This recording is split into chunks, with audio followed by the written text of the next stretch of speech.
Hello students, लास्टच्या लेक्चरमध्ये आपण शाहू स्किलिंग 2024 सेक्शन सी मॅथमॅटिक्सचे question number 66 to question number 70 solve केले होते. सो आजच्या लेक्चरमध्ये आपण question number 71 to 75 last 5 questions of section C solve करूयात. ओके, सो क्वेश्चन नंबर 71 काय पाहूयात आपण. क्वेश्चन नंबर 71 मध्ये म्हणले from a pack of 52 cards. Okay, face club cards are removed. Okay, total cards किती असतात 52. ओके, आणि त्यामध्ये स्पेडचे 13 कार्ड्स, हर्टचे 13 कार्ड्स, प्रत्येकाचे किती किती 13 कार्ड्स असतात. Okay, total cards 52. त्यामध्ये मग हर्टचे 13, स्पेड 13, ठीक आहे, क्लब 13, 13, क्लब 13, डायमंड पण काय असतील 13. ओके, डायमंड पण काय असतील 13. त्यामध्ये हर्ट आणि डायमंड रेड असतील, स्पेड आणि क्लब ब्लॅक. ओके, तर तुम्हाला इथं विचारलं आहे काय फेस क्लब कार्ड्स. आता प्रत्येकामध्ये फेस कार्ड किती असतात. तर फेस कार्ड असतात जॅक, क्वीन, किंग, म्हणजे 10च्या नंबर 10च्या नंतर जॅक असेल, क्वीन असेल, किंग, म्हणजे प्रत्येकामध्ये 3 फेस कार्ड असतात. तर क्लबचे जर 3 काढून टाकले आपले तर क्लबमध्ये राहिले किती 10, आणि टोटलमधनं किती गेले मग ते 52 मधनं 3 गेले. ओके, 52 मधनं 3 गेले. सो तुमचं एन ऑफ एस जे असेल ते असेल 49. ओके, समजलं ना. बेसिक क्वेश्चन आहे, सिंपल. Total cards 52. ओके, त्यामध्ये प्रत्येकामध्ये 13 13 13 13 असे 4 कार्ड्स, 13 4 52. ओके, त्यामध्ये क्लबमधले फेस, टोटल फेस कार्ड जर बघितला तर प्रत्येकामध्ये 3 3 अशी करून होते 12. ठीक आहे, बट आपल्याला काय काढायचं आहे ओके फेस क्लब कार्ड्स काढायचे आहेत. सो 52 मधनं क्लबचे फेस कार्ड्स ते असतील 3, ते काढून टाकले. सो 49 आन्सर येईल इथं, जे की असेल sample space. Okay, not answer, sample space. Then card is drawn at random, find the blood that card drawn is heart card. Heart कार्डचा एक तर कार्ड गेला का इथं नाही, फक्त क्लबचे फेस कार्ड गेलेत. ठीक आहे, सो तुमचं एन ऑफ ए जे असेल इव्हेंट ते तर 13च असेल. 13 अपॉन टोटल आन्सर किती असेल मग 13/49. हर्टमध्ये काही डिस्टर्ब होणारच नाही, कारण फेसचे क्लब कार्ड काढलेत आपण, सॉरी क्लबचे फेस कार्ड काढलेत. So answer will be 13/49. Okay, एकदम सिंपल बेसिक क्वेश्चन होता प्रोबॅबिलिटीचा. ओके, नंतर 72 क्वेश्चन काय, mean of above data is 5.5, find the missing frequency of above distribution. Okay, तर सिंपल टेबलला आपण व्हर्टिकली लिहूत आपण असं. ओके, हे काय असेल 2 4 6 8, इथं 3 5 6 y. इथं आपण करूयात एफ आणि एक्सचं मल्टिप्लिकेशन. 2 3 जा 6, 5 4 जा 20, 6 6 जा 36, 8y. आपण असं का करतोय, कारण मीनचा फॉर्म्युला काय, मीनचा फॉर्म्युला काय असेल, X bar is equal to sum of F X upon sum of F. ठीक आहे, sum of X upon sum of F. हे जर मी ॲड केलं 36 + 20 56, 56 + 6 62, हे आन्सर येईल 62 + 8y. क्लिअर आहे. आणि इकडे काय ॲडिशन जर केली सम ऑफ एफची 5 3 8 8 6 14, 14 + y. ओके, सो आणि मीनची व्हॅल्यू तुम्हाला दिली आहे, मीन इज 5.5. सो मी इथे ठेवणार 5.5. Okay, sum of F x किती आले आपलं 62 + 8y अपॉन 14 + y. बस याला सॉल्व करा, जे आन्सर असेल ते असेल. मल्टिप्लाय करा, 14 5 जा काय येईल 70, मग 14च्या हाफ होईल. मग ते मल्टिप्लाय जर केलं तुम्ही तरी त्याला 77. ओके, तिथे गेलं तर 5.5y is equal to 62 + 8y. 77ला इकडेच ठेवा, प्लस 62 इकडे जाऊन RHS त्याला जाऊन मायनस 8y मधनं 5.5y मायनस करा. दिसतंय ना तिथं. ओके, 8y मधनं 5.5y. सो 8y मधनं 5.5y गेले, तिथे राहते 2.5y इज इक्वल टू 15, कारण 77 मधनं 62 गेले 15, 15ला डिवाइड करा. So answer will be 6. Okay, एकदम सिंपल क्वेश्चन हा पण स्टॅटिस्टिक्सचा. Next question, Vishnu sells a bike at a profit of 5% for ₹10,500. Okay, if he decrease the selling price to 9,000 then what will be gain or lose और by how much percentage. Okay, so तुम्हाला बेसिकपासून सांगायचं झालं तसं बघितलं तर ओरलीच इथे जमते की बुवा सर, समजा आपण कॉस्ट प्राईस बाईकची जर 10,000 पकडली तर 10,000 मध्ये 5% ॲड केलं तर काय येते 10,500. ओके 10,000चे 10% किती झाले 1000, 5% 500. सो कॉस्ट प्राईस काय असायला पाहिजे 10,000. लगेच आन्सर भेटते आपल्याला इथं. ठीक आहे, कॉस्ट प्राईस काय असायला पाहिजे 10,000.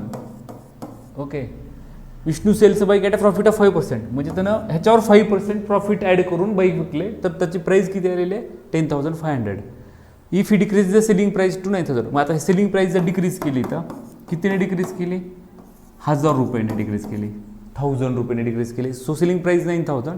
देन ही विल गेट लॉसच होऊ लागला आहे. ओके, लॉसच होऊ लागला आहे. इथं लॉस कितीचा होऊ लागला आहे 1000 रुपयाचा. 1000 रुपयाचा लॉस. कशावर लॉस होऊ लागले 1000 रुपये. कधी पण लॉस असो या प्रॉफिट असो ते कशावर असते CP वर into 100. 0 cancel, 0 cancel, 10%. So answer will be loss 10%. Okay, समजा तुम्हाला समजलं नसेल, ठीक आहे, मी अदर वे सांगतो तुम्हाला. समजा तुम्हाला हे माहीत नाही तर तुम्ही काय पकडा कॉस्ट प्राईस X पकडा. ठीक आहे, कॉस्ट प्राईस काय पकडा X. Xवर किती प्रॉफिट करून विकायला येतं ना 5% प्रॉफिट करून विकायला लागले. ओके, 5% ऑफ X म्हणजे Xवर जर मी 5% ॲड केलं तर आन्सर काय येऊ लागले 10,000. दिसते ना, ब्लर होते का. ओके, हां दिसते. Okay, X plus 5% of X into 10,500. So X is equal to 5X by 100 is equal to 10,500.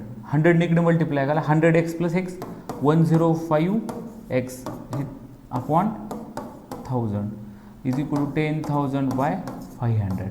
So x will be 10,500 into 100 upon 105. So जर तुम्ही कट केलं 105 1 जा 1 100. So 100 into 100 10,000. So cost price काय असेल इथं 10,000 असेल. बाकीचं रिमेनिंग काय मग सेम. कॉस्ट प्राईस 10,000 असेल तर सेलिंग प्राईस किती केले त्याने 9,000. Okay, if it decrease selling price to 9,000 then 1000चा लॉस होईल. 1000 लॉस म्हणजे 10,000 लॉस म्हणजे काय 10% लॉस. ओके, सिम्पल क्वेश्चन आहे. लॉस कधी पण कसं काढतो आपण लॉस पर्सेंट काढायचं आपल्याला. किती लॉस झाला आहे कशावर झाला आहे. कधी पण लॉस किंवा प्रॉफिट कशावर होत असते CP वरच होत असते इंटू 100. एकदम सिम्पल क्वेश्चन हा. पण मला वाटतं लास्टचे 5 क्वेश्चन्स खूप इझी आहेत हे. ठीक आहे, 74. Okay, then value of log AB to the base B. ठीक आहे, लॉगची बेसिक डेफिनेशन काय रे आपली. जर समजा log A to the base B, आपण ह्याला रीड कसं करतो log A to the base B is equal to समजा काही असेल C. तर डेफिनेशन लॉगची काय तर हे आहे लॉगॅरिथमिक फॉर्म आणि ह्याचा एक्सपोनेन्शियल फॉर्म काय असतो B⁻C. तर ही बेसिक डेफिनेशन आहे लॉगची. ह्याला काही कंडिशन्स आहेत. B is not equal to 1, A greater than 0. Okay, like that.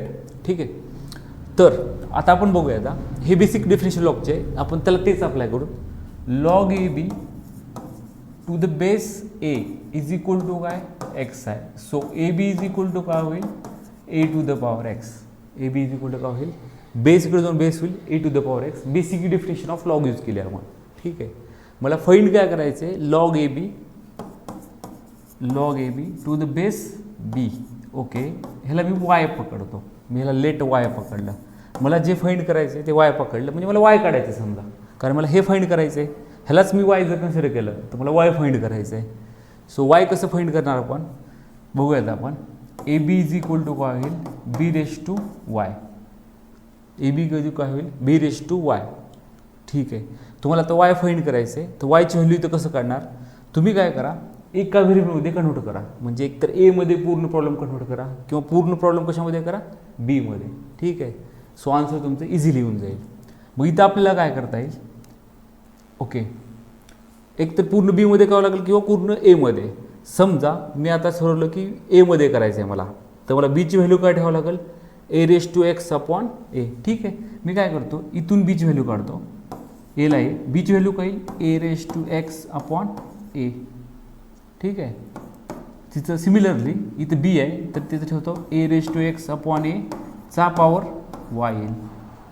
है ना, मी बस ह्या इक्वेशनवरून ह्याच्यामध्ये मी काय म्हणलं मला बेसला बेस सेम करावं लागेल तेव्हाच मी पॉवर कम्पेअर करू शकतो. ठीक आहे, मग मी ह्याच्यावरून Bची व्हॅल्यू काढली. Bची व्हॅल्यू काय A⁻x आणि A मल्टिप्लायचं डिवाइडला ते इथे ठेवलं तर ते A काय होईल कॅन्सल. बस ह्याला सॉल्व करतो आपण. काय ते होईल A⁻x ला x A⁻x मायनस होईल. का बरं असं कारण ह्याचा पॉवर काही नाही म्हणजे काय असते 1.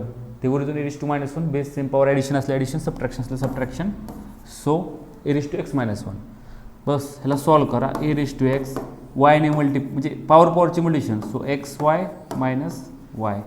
आता इथं काय झालेलं आहे, बेस सेम झालेला आहे. बेस काय झाला, सेम. बेस जर सेम असेल तर पॉवर मी कम्पेअर करू शकतो. So x is equal to xy-y. So x is equal to y जर कॉमन काढलं मी इथं तर x-1. सो yची व्हॅल्यू माझी काय आली, x अपॉन हे मल्टिप्लायचं काय होईल, डिवाइडला जाईल x अपॉन x-1 आणि मला yच काढायचं आहे. ठीक आहे. So option will be 2. हा पण खूपच इझी क्वेश्चन होता. ओके, हा त्यापेक्षा इझी आहे. बस तुम्हाला लॉगचा ग्राफ सांगायचा आहे. लॉगचे ग्राफचे 2 टाईप आहेत. समजा त्याचा बेस जर ग्रेटर दॅन 1 असेल तर लॉगचा ग्राफ असेल असा. ठीक आहे. आणि बेस जर लेस दॅन 1 असेल आणि 0पेक्षा मोठा आणि लेस दॅन 1 तर लॉगचा ग्राफ असेल असा. ठीक आहे. लॉगचा ग्राफमध्ये लक्षात ठेवा, हा ग्राफ ह्या ॲक्सिसला कधीच टच होणार नाही, वाय ॲक्सिसला कधीच टच होणार नाही. थोडं एक्स्ट्रा सांगायचं झालं तर ह्याला आपण असिम्प्टोट म्हणतो. काय म्हणतो ह्याला, असिम्प्टोट. असिम्प्टोट का, कारण हा ग्राफ इनडिफायनाइटली ह्याच्याकडे अप्रोच होतो पण त्याला कधीच टच होत नाही. त्यामुळे त्या लाईनला वाय ॲक्सिसला इथं आपण असिम्प्टोट म्हणतो. ठीक आहे. ओके. सो ह्याचा ऑप्शन असेल, हे दिले ग्राफ तर तो हे असेल. आणि हे ग्राफ कशाचं आहे तर जेव्हा 0 <1 असेल तेव्हा, तर ते पण लक्षात ठेवा. आणि हे 2 तर a⁻x चा ग्राफ तर असा असेल शक्यतो. ओके. हे लास्ट 5 क्वेश्चन्स खूप इझी होते. मी शाहू स्क्रीनिंगचे 2025चा सेक्शन सी मॅथमॅटिक्स 2 पार्ट्समध्ये अपलोड केलेला आहे. Similarly Shahu screening 2024 section C mathematics मी 5 पार्ट्समध्ये अपलोड केलेला आहे. तरी पण तुम्हाला कुणालाही काही हेल्प लागत असेल मॅथ रिलेटेड तर तुम्ही कमेंटमध्ये नक्की मेन्शन करा. मी ट्राय करेल की नक्कीच मी एक सेपरेट व्हिडिओ त्यासाठी अपलोड करेल. So thank you.